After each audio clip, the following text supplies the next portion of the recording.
Kakė-makė. Netvarkos nykštukas. Kakės-makės ir netvarkos nykštuko nuotykiai.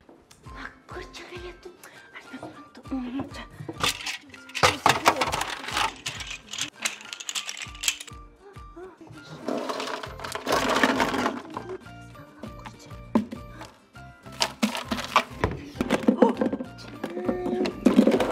Niekur negaliu rasti, aš nesuprantu, kur aš padėjau jas tik ir tenai. Ir sode darže buvau ir niekur negaliu rasti, kur yra. O gal nykštukas sutvarkė?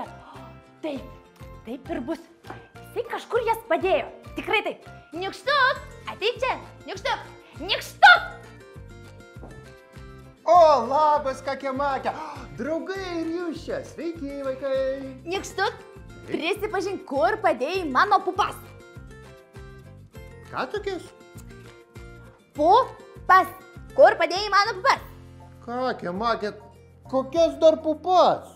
Nu, nykštuk pupas, aš jų visas dvi saujas turėjau. Ir didelių, ir mažyčių, kaip akmenukai. Ir dryžuotų, ir taško tokie papaliukai, ir smėlinių, ir raudonų, ir geltonų.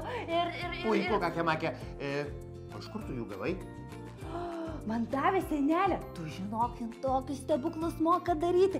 Jinai darže iš vienos pupos gali padaryti daug pupų. Viena pupa ten kaps kažką, bat ir daug pupų padaro. Aš irgi taip noriu. Ir jinai man jų davė. Tik aš jas kažkur padėjau ir nebegaliu dabar rasti. Ir aš žinau, kad tu kažkur jas paimi ir padėjai. Taigi dabar atiduok ir pasakyk, kur mano pupos. Kakė-makė, aš tikrai neliečiau tų pupų. O tu dabar pagalvok. Aš manau, tu jas kažkur nukišai. Prisimink, ką sako tavo senelė, kai kažką pamiršti. Pagalvok, kur tą daiktą matei paskutinį kartą. Tai dabar pagalvok, kur paskutinį kartą matei tas pupas. Palauk. Mes buvome darže, taip, aš jai padėjau, tada man davė tų pupų, taip, tada aš su jom pažaidžiau truputėlį ir tada aš jų nebemačiau. Aš taip nežinau, aš jas kažkur ten padėjau darže. O ne, nykštuk, o jeigu pupas paėmė ir pasisėjo, kaip aš dabar jas surasiu? Kaip aš dabar jas surasiu, nykštuk, padėk? Kakė-makė, tai tikriausias sodo detektyvas. Kas toks? Detektyvas. Kakė-makė, tai tokia mįslė, toks įvykis, kai kažkas nutinka ir tada reikia atlikti tyrimą ir išsiaiškinti, kur tas daiktas prapuolė. O, geras. O tai mes dabar būsim detektyvai. Ir darysim detektyvą. Mes čia dviese nesusitvarkysim. Gerai, einu pakviesti senelę. Kakė-makė, palauk. Senelė jau užsnūdo, leisk jai pailsėti. Keliaujam, žinau, kas mums padės. Kur? Pažadu, kakė-makė, daugiau sužinosi apie savo pupas, bus įdomiau gyventi. Lekiam. Oi, o tai kur mes atsiradom, nykštuk? Kakė-makė, atrodo, truputėlį supainiojau koordinates. Apsirikau kokius 200 metrų. Manau, toliau mums reikės dabar paėjėti. O tai nykštuk, kur mes čia atsiradom ir kur mes čia einam? Ir kas čia per parką? Kakė-makė, mes keliaujam į laboratoriją. Laboratoriją? Taip. Bet juk tu, nykštuk, į tavo laboratoriją, tai ten. Kakė-makė, keliaujam ne į mano, o į miesto laboratoriją. Keliaujam, pamatysi. Einam ten.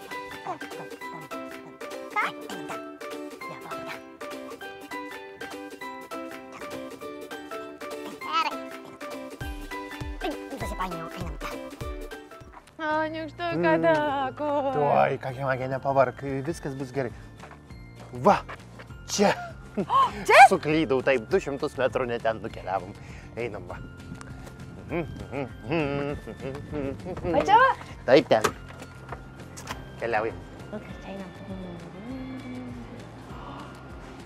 Nykštuk, ar čia? Taip, ten Lina iš geltono karučio. Keliaujam, susipažinsim. Gerai. Labą dieną. Labas, kakė-makė, labas. Labas, Lina. Sakyk, Lina, gal galėtum padėti kakei-makei? O kasgi atsitiko? Kakė-makė, pasakok. Taip, taigi, man senelė davė labai daug pupų, netgi 2 saulės. Visokių ir didelių, ir mažų, ir dryžuotų, ir taškuotų. Kakė, prie reikalo. Ai, na gerai. Ir tos pupos dingo. Kur dingo? Aš nežinau, aš su jom žaidžiau darže ir aš dabar galvoju, Lina, kad aš jas kai pamečiau darže, kad jos pagalvojo, kad aš jas pasėjau ir jos pasisėjo. Ar taip gali būti? Aš dabar jų daugiau niekada gyvenime nepamatysiu. Tikrai taip gali būti, bet tai nebūtinai yra blogai. Jeigu pupos pasisėjo, jeigu joms ten patiks, o gal jos ten ir užaugs, ir tada turėsi dar daugiau.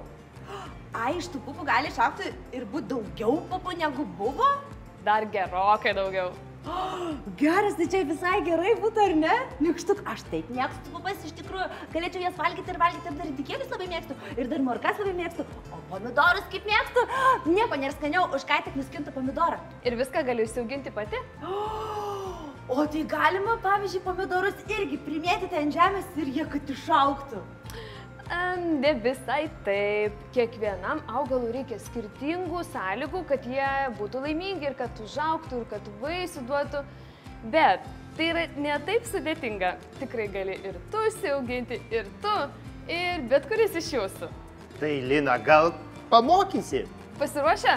Tai žinoma ir pamokysiu. Dabar aš jūs pamokysiu, kaip galite pasisėti pomidorų. Yra 2 būdai.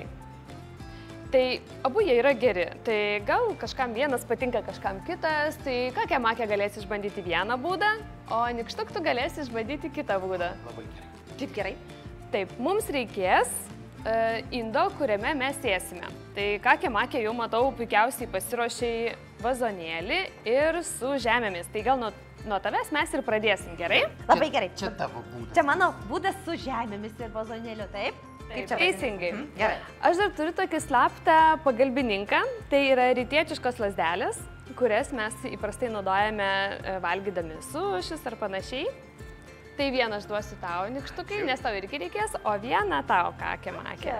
Tik nevalgysim dabar, taip? Ne, dabar mes nevalgysim, nes reikės dar palaukti, kol mūsų pomidorai užaugs. Tikrai. Taip, tai mes turime vazonėlį, galima naudoti nebūtinai tokį specialų, galima nuo grietinės indelį ar kažkokį panašų, svarbiausia, kad būtų dugne skylės, nes kai vandens jau bus per daug, kad galėtų tas vanduo į tą lėkštelę išbėgti, tas tikrai svarbu yra, kad nepaskęstų, ar patinka kam nors skęsti, kur nors užmirktom kojom, balo ilgai sėdėti. Tikriausiai nelabai malonu. Tai nieko, bet ilgai tai ne. Grįžta padakojas. Na ir viskas, mes prisipildom žemę ir mes jau galime sėti. Taip, tada jau mums laikas pasiimti sėklas ir tik neberiam iš karto tiesiai į žemę. Ne, nes viskas išsitaškės, išsibėgios. Duok delniuką, Kakė Makė. Ir visų pirma, sėklas reikia išsiberti atskirai į delniuką. Tada bus lengviau jas po vieną sugaudyti. Aha. Štai čia jau mums prireikia pagaliuko šito. Taip, pasiimk. Ir su tuo galu pagaliuko, kuris yra bukas, tai toks kaip nukirstas, su juo tu prilipdyk po vieną seklelę ir tą seklelę ten įsmeigsi. Nelimpa? Nelimpa. Tai gal reikia pašlapinti? Žiūrėk, mes kaip tik turime čia vandens. Dabar pabandyk prilipdyti vieną seklelę. Gerai. Opa! Prilipo. Ir ką tada? Ir dabar įsmeig tokiu giliu, o per tavo piršto storį. Tai vat, kiek yra pirštas, tai tokiu ir giliu. Tikrai negiliai. O, geras. Jau beveik ir pasėjai. Jau auga? Ai, dar ne, palauk. Kantrybės, Nykštuk. Na, gali ir daugiau čia seklyčių pasėti. Dar kokią 1, 2, 3. Nelimpa. Lips, drąsiau. O, va, prilipo. Pažiūrėk, kaip paprasta, jau pusė darbo padaryta. O kada dabar išaugs? Jie pradės augti tada, kai tu palaistysi. Laistyk atsargiai, jeigu turi su kuo, gali ir purkšti, o ne lieti vandeniu, bet palaistyti yra labai svarbu, nes augalams patinka drėgmė. Tai dabar jau palaistyti? Taip, gali. Tai baisu, o kiek čia laistyti? Na, šiek tiek palaistyk, gali dar truputėlį. Puiku, na tikrai šaunuolė, labai gerai padaryta. Metas mums imtis antrojo būdo. Aš norėčiau išmėginti tą antrą būdą. Nikštuką, aš tau tokį švaresnį parinkau, žinau, kad tau tvarka patinka. Gerai, tai ateik arčiau. Taip. Tu jau esi labai gerai pasiruošęs. Mums reikia bet kokio paprasto indelio, kokį turime namuose ar virtuvėje. Aišku, saugusi reikia atsiklausti, neimti visai jau bet kokio. Ir štai čia yra durpinės arba kokosinės tabletės.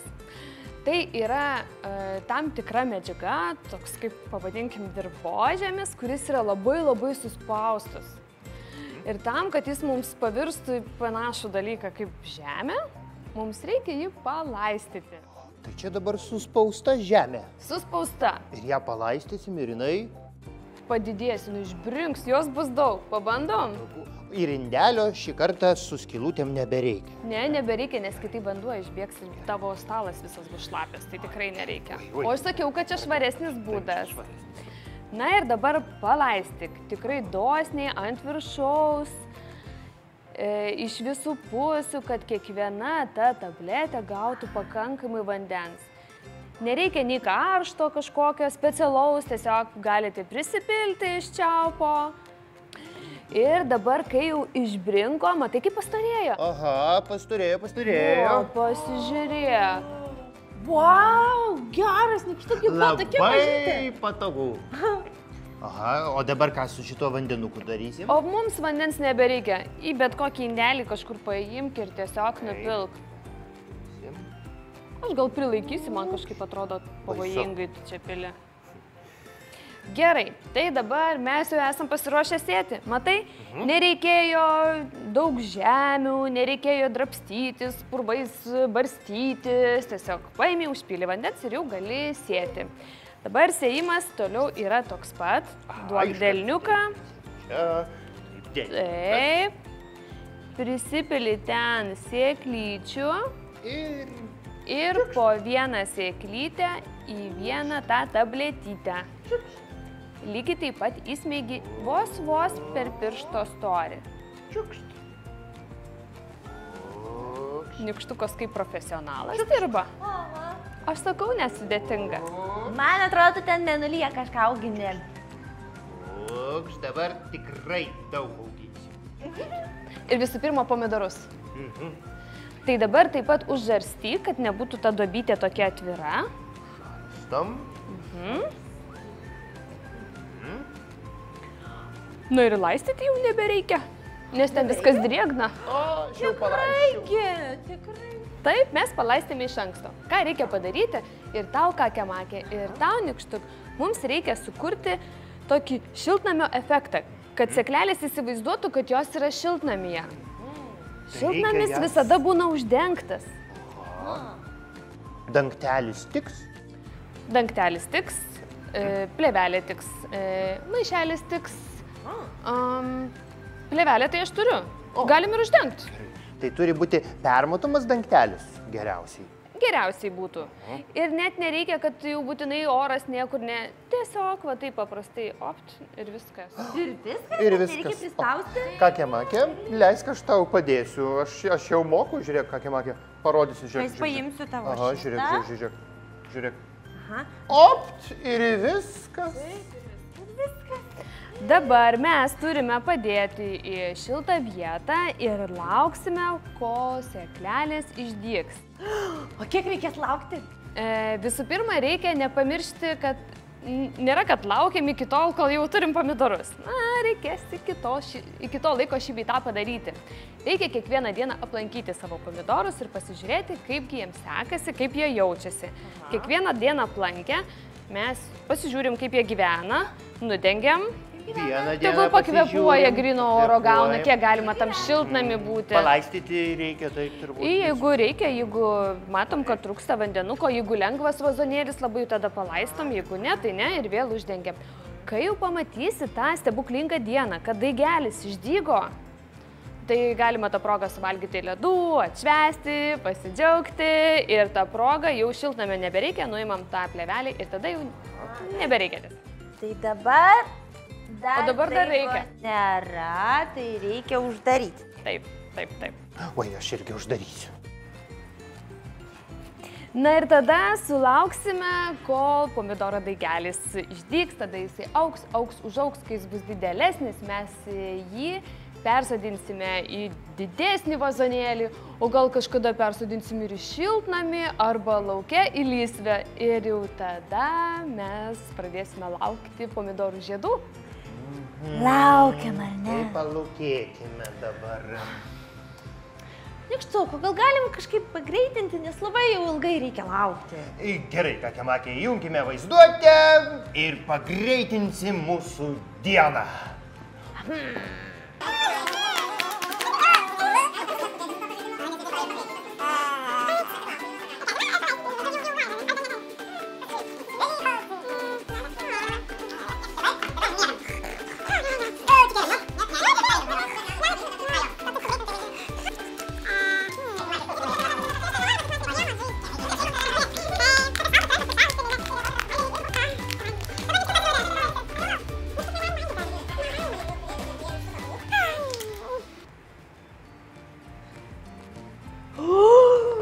Nykštuk, žiūrėk, išaugo! Išaugo! Kakemakė, aš manau, kad ir tavo pupos taip pat puikiai sudygs. Tik nepamiršk palaistyti senelės daržo. Teisingai, lygiai taip pat, kai palaistėme šitą pomidorą iki tol, kol jis toks gražus užaugo ir kad augtų toliau, tai taip pat ir pupoms reikia laistymo, bet taip pat yra svarbu ir dirva, kurioje auga. O kas ta dirva? Dirva yra tos žemės darže ir jos skirtingos iš tikrųjų būna. Gal aš daugiau papasakosiu apie tai? Gerai, būtų labai įdomu. Sužinokime, kas ta dirva. Ir čia mes turime keletą rūšių tokių žemių, pavadinkim. Žemės žemėms nelygu. Pavyzdžiui, čia yra smėliukas iš pajūrio. Aha, tikrai panašus. Primena jūrą. Irgi žemės, ar ne? Smėlisgi žinom, kaip žaidžiam, būna ir vienur baltesnis, kitur rudesnis, o kitur toks, kur smėlio dėžiai pažaidėjai, bet kažkodėl murzinas išeini ir toks pilkas, viską pasitaiko, ar ne? Skiriasi. Lygiai taip pat ir žemė. Miške bus visiškai kitokia, ten gal bus kažkoks tai lapelis, šapelis, gali netgi patrinti tarp pirštų ir pamatysi, kad visai kitaip jaučiasi tarp pirštų patrynus. Smėliukas būna labai smulkus, bet jis yra kietas, o miško žemė būna tokia minkštesnė, ten tokių gabaliukų jaučiasi. Daržo žemėje vėl visko būna susimaišę. Čia yra vėlgi pirkta žemė, kur yra skirta augalams, jinai iš durpės pagaminta. Ir irgi galima pajusti tarp pirštų patrynus, kad jinai tikrai skiriasi, jinai tokia minkšta yra. Tokį eksperimentą, tokius išbandymus galima pasidaryti ir tiesiog namuose. Prisirinkti skirtingų rūšių, kaip ir mes, čia visokiausių žemių, iš daržo, iš smėlio dėžės, iš pakelės kažkokio takelio, iš miško kažkokios vietos pavėsio, iš kur saulėje, žodžiu, skirtingų ir skirtingus galima susidėti į vazonėlius. Susidėti, kad būtų panašus kiekis vazonėlį, vienodi vazonėliai ir panašus kiekis tų žemių. Taip kaip čia.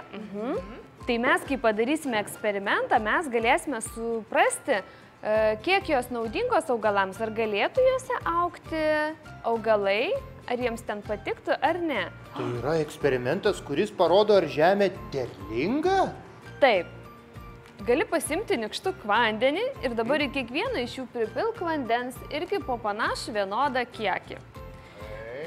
Daugiau negailėk. Mes norėsime išmaišyti, o gal net ir uždarę suplakti, pilk daugiau, beveik pilną vazonėlį. Tikrai jau tą indelį, mums tikrai negaila to vandens. Ir mes paliksime per naktį, labai gerai sumaišę ir pasižiūrėsime, kaip nusistovės ta žemė. Pamatysim, kad įvyks skirtingi dalykai ten. Aha, tai šiaip reikia išmaišyti ir tada palikti visai nakčiai, bet mes neturim dabar visos nakties. Tai tam aš esu paruošusi jau jums atsakymus. Kaip įdomu bus sužinoti, ar derlinga ta žemė. Gerai. Gerai, išmaišiai. Tai tokius eksperimentus, vaikai, jūs galėsite padaryti savo namuose ir kitą naktį, kai išmaišysite viską su vandeniu, pabudę ryte, pamatysite. Nykštuk daug kalbi, o maišyt gerai ir neišmaišiai. Pamaišyk atsakingai taip. Net paplakti šiek tiek galima. Gerai, maišiau. Taip, kakė makė, puikiai. Gerai, tai vat, kai jau dabar taip kaip viesulas išmaišėt, pasidedat per naktį, tai dabar mes juos patraukiam ir aš parodysiu, kągi mes galime matyti po to. Taip, prašau.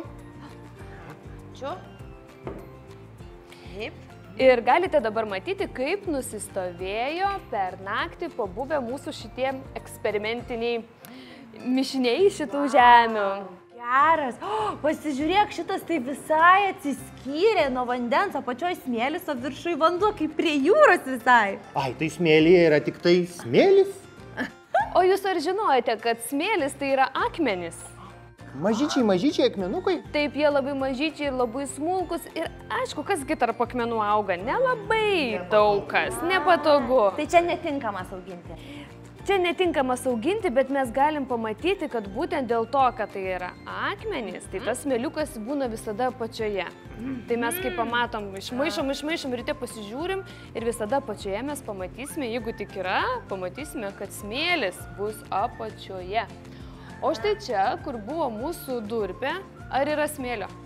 Kad nieko nesimato iš tikrųjų. Juoda. Viskas juoda. Tai ką čia reiškia? Tai reiškia, kad durpėje auginti augalus irgi, nebūtų jie itin laimingi. Gal pirmas daigelis tai tikrai išdygtų, bet daugiau jie nori visko. Kaip ir mes norime valgyti ir morkytę, ir mėsytę, ir varškytę, taip ir augalai nori labai įvairių dalykų. Tai dėl to geriausia, jeigu ten būtų ir smėliuko, ir būtų tų maisto visokių medžiagų. Tai dabar atspėsiu, geriausias dirvožymis bus šitas. Pažiūrėkim. Na, kažkas panašaus. Šitas dirvožymis yra labai panašus į tai, ko mums reikia. Jis yra iš miško. Matote smėlis apačioje? Taip, tikrai va čia matosi. Matai, nykštuk čia apačioje kažkas nusėdo. Bet ir kažkas viršui yra tamsaus. O viršui mes turime ir gali būti ir molio dalelių sluoksnis, gali būti ir visokiausių šapelių, ir pagaliukų kažkokių likučių. Na čia tai jau net lapai, tokie dideli. Na mes čia iš miško, tai miške, žinot, visko būna, visko sukrenta.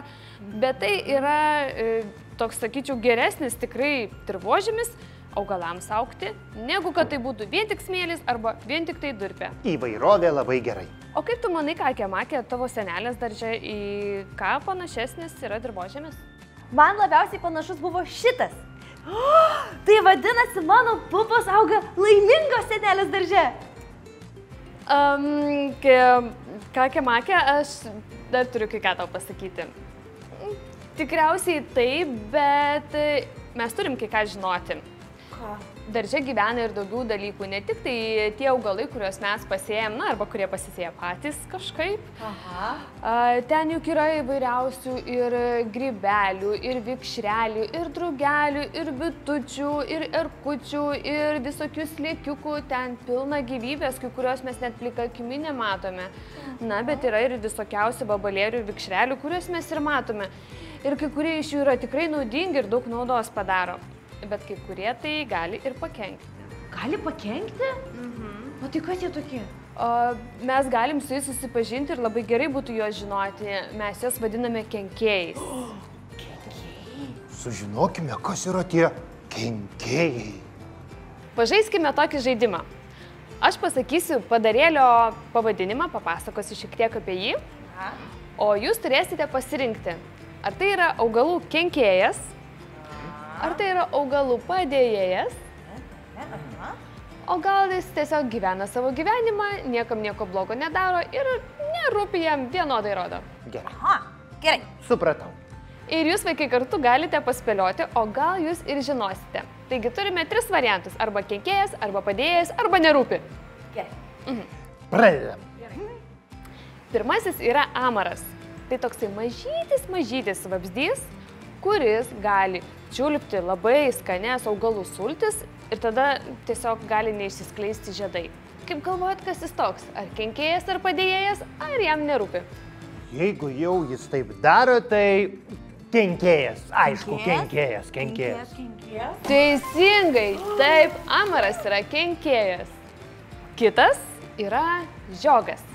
Žiogą pažįstate, taip? Taip. Aha, o kas jisai toks kenkėjas? Ar jisai galėtų būti padėjėjas, ar jis galėtų būti, kuriam nerūpi? Žiogai minta ir vabzdžiais kai kuriais, ir minta lapais, tad jis gali ir vieną kitą lapą nugraužti, bet jis gali ir vieną kitą amarą kartais suvalgyti. Didelės kažkokios, sakyčiau, žalos nedaro, paprastai ūkininkai ant jų labai ir nepyksta dėl to vieno kito nugraužto lapo. Kaip galvojat? Mėgsta žiogai pagriežti, sau linksmai gyventi, pievai kažkur. Tai gal jeigu ir tą gali valgyti, ir tą gali valgyti, tai gal nerūpi jam? Nu taip, teisingai, gyvena savo gyvenimą, na ir tegul. Gerai. Atspėjom. Taip, teisingai. Dar vienas padarėlis yra irgi jums puikiausiai pažįstamas, tai yra boružė. Žinau tokia? Boružė ne tik neša laimę ir visada smagu ją sutikti, bet reikia žinoti, kad boružė yra plėšri kaip tigras. Jinai gali net ir tuos amarus suėsti. Įsivaizduojat? Rimtai gali amarus suvalgyti? Aha, tai kasgi ji bus? Ar padėjėjas, ar kenkėjas, nes jų tikrai tokia plėšri, ar gyvena savo ir nerūpi? Bet tai jeigu valgo amarus, o amarai yra kenkėjai, tai gal padėjėjas? Palauk. Pasitarkime su vaikais, kaip jums atrodo? Aha, gerai. Tai gal padėjėja? Taip, teisingai. Visi sodininkai ir daržininkai myli boružės. Tikrai yra augalų padėjėjai. Jums puikiausiai sekasi. Na ir paskutinis. Tai yra Kolorado vabalas. Jūs galite jį pažinti iš dryžuotų šarvų. Tai vat, kai tokį pamatote, dažniausiai jūs pamatote ant bulvių laukų, jis tuos lapus graužia. Ūkininkai pyksta, vis bando nuimti juos. Na ir tas Kolorado vabalas yra tikras toks bulvių mėgėjas. Aš irgi mėgstu bulves, Kolorado vabalas mėgsta bulves. Kaip manote, kas jis yra toks? Man atrodo, žinau, kokia makė. Žinai? Taip, net daina apie jį yra sukurta. Jis yra tikriausias kenkėjas. Teisingai? Taip, tikrai teisingai, Nikštuk, tu esi visiškai teisus ir Kolorado vabalų mes tikrai nenorim matyti savo darže. Nemėgstam. Nu. Šaunuoliai, jūs labai gerai orientuojatės ir tikrai puikiai atsakėte į šitus klausimus. Vau, kiek daug išmokom, ar ne? Labai daug. Apie kenkėjus ir padėjėjus ir kam nerūpi. Taip, vaikai, aš manau ir jūs daug sužinojote. Tai ar dabar jau žinosite, kokių kenkėjų reikia pasisaugoti savo darže? Tikrai taip. Taip. Ačiū, Lina. Dabar, manau, Kakemakė tikrai mokės pasirūpinti savo daržu. Kakemakė, kaip tu galvoji, ar tavo pupom saugu augti senelės darže? Man atrodo, tikrai taip. Tik tai reikia nepamiršti jų laiku palaistyti ir prižiūrėti, kad nepultų jokie Kolorado vabalai. Puikiai mintis, Kakemakė. Lekiam, patikrinsim, ar ten nėra Kolorado vabalų. Lekiam. Palaukit. Aš dar turiu jums dovanų. Dovanų? Taip. Aš jums turiu ledų, nes jūs tikrai puikiai šiandieną padirbėjote ir atsakėte labai daug klausimų ir labai daug sužinojote. Ir aš tikiu, kad daržą jūs tikrai prižiūrėsite kuo puikiausiai. Lina, ačiū. Kaip gera turėti tokių draugų kaip geltonas karutis. Ačiū jums labai, ačiū. Mes tikrai šiandien labai daug ko išmokome. Ačiū labai. Tik dar noriu pasakyti, kad jūs jokių būdų, kai suvalgysite ledus, neišmeskite pagaliukų. Jūs galite panaudoti darže. O kaip? Kai ledus suvalgysite, pagaliukus jūs išplaukite, padėkite ant rankšluosčio, kad jie išdžiūtų ir tada pasodinę kokį nors augalą galėsite ant pagaliuko užrašyti pavadinimą to augalo arba tiesiog jį nupiešti ir įsmeigsite pagaliuką į žemę ir prisiminsite, kaip vadinasi tas augalas, kurį jūs auginate. Kokia gera idėja! Taip, puikiai mintis.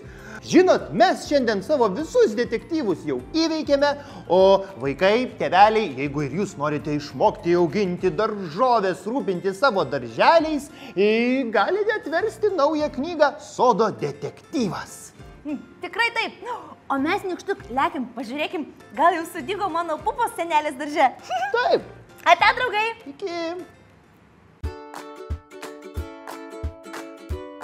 Kakė makė. Netvarkos nykštukas. Kakės makės ir netvarkos nykštuko nuotykiai.